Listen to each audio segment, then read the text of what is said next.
Injection لگانے سے وضو ٹوٹ جاتا ہے یا نہیں؟ یہ بہت اہم مسئلہ ہے۔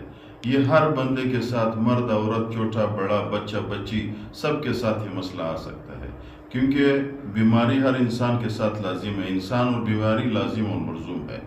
تو کوئی ڈاکٹر درد والے انجیکشن لگا لیتا ہے، کوئی ڈاکٹر بندہ بیمار ہو جاتا ہے، بخار ہو جاتا ہے، بخار کے لیے انجیکشن لگا لیتا ہے، تو کیا اس انجیکشن سے وضو ٹوٹ جاتا ہے یا نہیں؟ مسئلہ بتاتے ہیں، لیکن مسئلے بتانے سے پہلے آپ لوگوں سے گزارش ہے ہمارے یہ چینل کو سبسکرائب کریں۔ ہم آپ لوگوں کو ویڈیو پہنچاتے ہیں، سبسکرائب میں آپ لوگوں کا نقصان نہیں ہے، ہماری حوصلہ افزائی ہو جائے گی۔ مسئلہ یہ ہے میرے بھائیو، انجیکشن دو قسم کے ہیں، ایک انجیکشن گوشت میں لگا جاتا ہے اور ایک انجیکشن رگ میں لگا جاتا ہے۔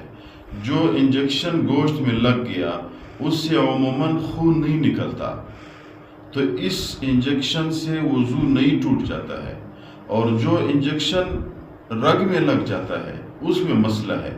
اگر ڈاکٹر نے رگ میں انجیکشن لگایا اور پہلے خون کھینچتا ہے، خون اس لیے کھینچ لیتا ہے، وہ اپنے آپ کو معلوم کرتا ہے کہ کیا یہ رگ میں لگا ہوا ہے یا گوشت میں لگا ہوا ہے۔ تو اگر اس میں خون نکل آیا، سرنج ہے انجیکشن والا، اس تک خون بہہ گیا، آ گیا، تو اس صورت میں اس شخص کا وضو ٹوٹ جاتا ہے۔ اور اگر اس سے خون نہیں نکلا، سورج تک نہیں بہہ گیا، اس نے رگ میں انجیکشن لگایا، تجربہ کار تھا، سیدھا انجیکشن لگا دیا، تو پھر اس صورت میں اس کا وضو نہیں ٹوٹتا ہے۔ خلاصہ یہ ہوا، اگر خون نکل آیا تو اس سرنج سے، اس انجیکشن سے وضو ٹوٹ جاتا ہے۔